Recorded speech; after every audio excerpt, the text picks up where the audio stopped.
Barhoxile oonyana ababini bakamfi MG Modise ongumseki nomnikazi webandla International International Pentecost Holinesss Church esisibini besikruthakrutana ngokuba ngubani makathatha isikhundla sikamfi uModise. Isigqibo sabo siqhwatyelwa izandla lusapho namalungu ebandla nanjengoko lidabi belidala intanda ebandleni.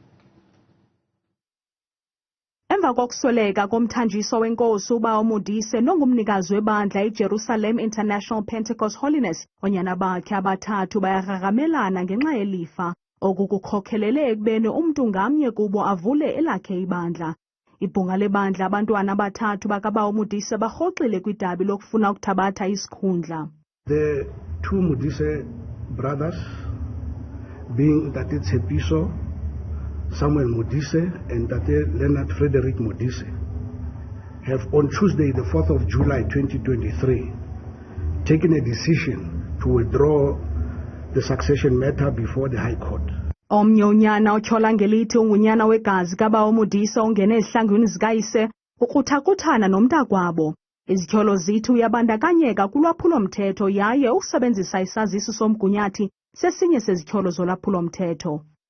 It has come to our knowledge that Michael Sandlana is in possession of two IDs with different ID numbers. Same person, same names. Michael Sandlana ukwajongene netyala lokuxelela isebe lemicimbi yezekhaya ukuba inkosikazi yakhe yasweleka nangona isadla amazimba.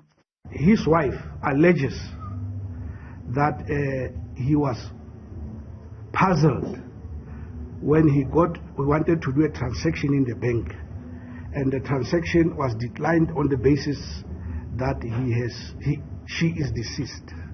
Ngelixa uSandlana ikholelwa ukuba nguye owangena ezihlangwini zikaModise ngokusemthethweni, abo bahlanganisa kwikomkhulu le-IPHC bakholelwa ukuba ilandela lecawa nguFrederick Modise.